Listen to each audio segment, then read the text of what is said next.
Welcome সবাইকে আজকে আমার একটা নতুন ভিডিওতে। কালকে আমরা দেখেছিলাম যে আমরা 6 মাসের মধ্যে ইংলিশের বেসটা কীভাবে ক্লিয়ার করতে পারি।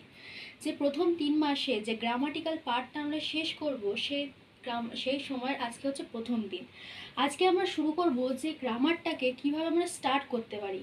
যার এই গ্রামারই ফার্স্টে আমাদের বুঝতে হবে যে বাংলায় যে অ কখর মতো ইংলিশে আমাদের কি কি বর্ণ রয়েছে, কি কি আমাদের নিয়ে কাজটা করতে হবে। তো সুতরাং আমরা দেখছি টাইম স্কেলের মধ্যে যে আমরা 6 মান্থটা নিয়েছিলাম, এই যে 6 মাসের মধ্যে এই যে 3 মাসটা যে আমাদের গ্রামার ছিল, এই গ্রামারের মধ্যে আমরা ফার্স্ট আজকে শিখবো, এই গ্রামারের মধ্যে আমরা ফার্স্ট আজকে অ্যালফাবেট শিখবো। অ্যালফাবেটটা আমরা সবাই জানি, বাট এর মধ্যে অনেকগুলো জিনিস আছে যেগুলো আমরা জানি না। সো ফার্স্ট অফ অল আমরা সবাই জানি যে এ থেকে জেড অব্দি যে 26টি বর্ণ থাকে, বাংলাতে যেটাকে বর্ণ বলে সেটাকে ইংলিশে বলে লেটার। অর্থাৎ এ থেকে জেড অব্দি ABCD করে যে 26টা যে বর্ণ থাকে সেগুলিকে আমরা লেটার বলবো।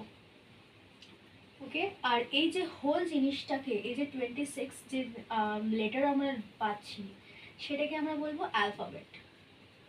এটাকেই আমরা বলবো অ্যালফাবেট। ওকে, সুতরাং এই অবধি clear.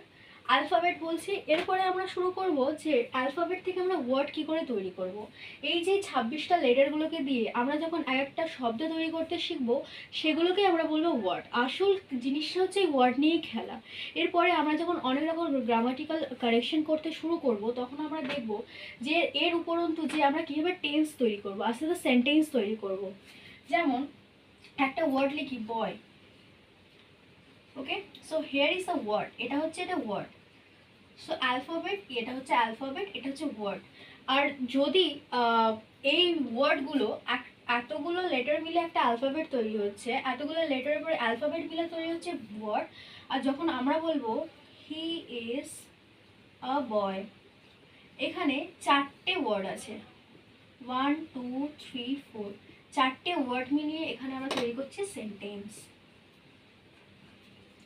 So here is the thing, like তাহলে বোঝা গেল যে 26টা লেটার রয়েছে আমাদের, 26টা লেটারের মধ্যে আমরা নিয়ে তৈরি করছি ওয়ার্ড, এবং ওয়ার্ড অনেকগুলো ওয়ার্ড নিয়ে আমরা তৈরি করছি সেন্টেন্স। এটা একটা বেসিক থিংস হয়ে গেল যে কীভাবে জিনিসগুলো রেডি করা যায়।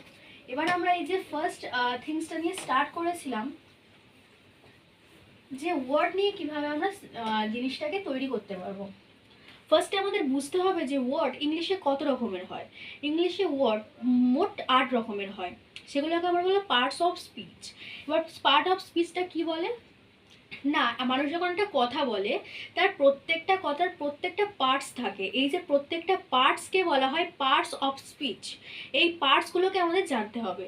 সো এখানে পার্টসগুলো কি আছে দেখে নেবো। আজকে আমরা বেশিটা করবো না, আজকে আমরা একটা বেসিক একটা ধারণা নিয়ে ডিসকাশন করব।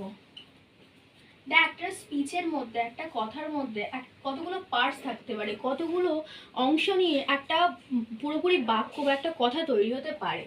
সো এখানে আমরা 8টা থিংস নিয়ে কাজ করব। কি কি না, first of all parts of স্পিচের মধ্যে ফার্স্টেই আমরা স্টার্ট করব না নাউন দিয়ে। Here is the most important thing is noun. নাউনটাকে নাউন মানে হচ্ছে, আমরা মানেগুলো নিয়ে নেক্সট ক্লাসে ডিসকাশন করবো, একটা বেসিক আমি ধারণা দিয়ে দিচ্ছি। নাউন, pronoun, verb,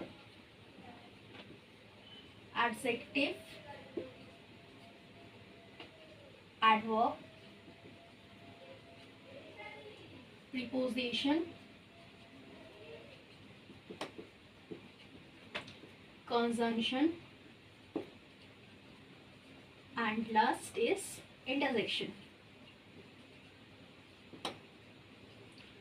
সো এটা হচ্ছে 8টা পার্টস অফ স্পিচ। এই 8টা নিয়ে আমরা সমস্ত বাক্য কথা আমরা স্টার্ট করতে পারি। ফার্স্ট অফ অল আসছি আমরা নাউনে। নাউন বলতে গেলে যে কোনো জিনিসের, যে কোনো সেন্টেন্সে যখন আমরা নাম বোঝাই, নাউনও অনেক রকম হয়, সেটা আমরা নেক্সট ক্লাসে ডিসকাশন করবো। যে ফার্স্ট অফ অল এই নাউনে মানুষ কত রকম নাম হতে পারে, একটা জায়গার নাম হতে পারে, একটা মানুষের নাম হতে পারে, পশুর নাম হতে পারে, সব কিছু হবে এই নাউনের মধ্যে, অর্থাৎ এটা সব থেকে ভাইটাল। নেক্সট হচ্ছে প্রোনাউন। আমরা নাম না ইউজ করি যে সে বা তারা, এটা হচ্ছে প্রোনাউনে আসছে। আর মোস্ট ভাইটাল জিনিস যেটা ছাড়া একটা সেন্টেন্স গঠন হতে পারে না, সেটা হচ্ছে ভার্ব। ভার্ব মানে কি হচ্ছে কাজ করা, যে আমরা যে কাজগুলো করি এভরিথিং, কোনো ভার্ব ছাড়া কোনো কখনো সেন্টেন্স গঠন হয় না। আমি যে পড়াচ্ছি, পড়ানো একটা ভার্ব, তোমরা যে শুনছো, শোনাটাও একটা ভার্ব, ঘুমানোটাও একটা ভার্ব। অর্থাৎ কি ভার্ব ছাড়া কোনোদিন কোনো বাক্য বা কোনো কথা হতে পারে না। অ্যাডজেক্টিভ, অ্যাডজেক্টিভ মানে কি, না যে কোনো আমরা যখন বলি যে ধরো এই পেনটা কালো কালি পেন, ঠিক আছে, তো এখানে কালোটা হচ্ছে অ্যাডজেক্টিভ। একটা জিনিসের দোষ গুণ সংখ্যা পরিমাণ অর্থাৎ তার যে ক্যারেক্টারিস্টিক্সটা দেখায় সেটা হচ্ছে অ্যাডজেক্টিভ। এইটার মধ্যে এই সব থেকে ইম্পর্টেন্টগুলো হচ্ছে এইগুলো। আর এই যে পরেরগুলো অ্যাডভার্ব, কনজাংশন, প্রিপোজিশন, ইন্টারজেকশন, এই চারটে পার্ট নিয়ে আমরা একটা ক্লাসের মধ্যে ডিসকাশন করে নেবো। এগুলো খুব একটা মানে খুব একটা এর মধ্যে আসে না, বাট স্টিল এগুলো জানা খুবই প্রয়োজন। যে অ্যাডভার্ব কোথায় বসে, প্রিপোজিশন কখন বসে, কেন বসে, কনজাংশন কোথায় ইউজ হয়, ইন্টারজেকশনটা কি, সেই সবগুলো নিয়ে আমরা ডিসকাশন করবো। সো ফার্স্ট অফ অল আমরা নেক্সট ক্লাসে এই noun, pronoun, verb and adjective নিয়ে ডিসকাশন করব কি হয় জিনিসগুলো। আর এটা নিয়ে আমরা সেন্টেন্সও লিখবো, আর সেন্টেন্সের মধ্যে এগুলোকে আমরা খোঁজার চেষ্টা করবো যে কীভাবে জিনিসগুলো হয়। এটা যখন আমরা করবো না, নেক্সট ধাপে আমরা বুঝতে পারবো যে যখন একটা মানে আমরা যখন বইয়ের কোনো রিডিং পড়বো তখন আমরা বুঝবো তার মধ্যে নাউন কোনটা। এবার যখন আমরা নাউনটা রিডিং করতে থাকবো না, তখন আমরা লিখতে যখন যাবো তখন বুঝবো যে নাউনটা কোথায় বসে, একটা সেন্টেন্সের মধ্যে নাউনটা কোথায় আমরা বসাতে পারি, বা প্রোনাউনটা কখন বসে, এই যে ভার্বটা যে কতগুলো ফর্মে বসতে পারে সেগুলো আমরা এগুলোর মাধ্যমে বুঝতে পারবো। এই চারটে হচ্ছে মেন টপিক, এগুলো নিয়ে আমরা নেক্সট ডেতে আলোচনা করব। আর আজকে যেহেতু ডে 1, সুতরাং বেসিকটাই থাক, আর নেক্সট ডেতে আমরা এটার পরে স্টার্ট করব। Thank you.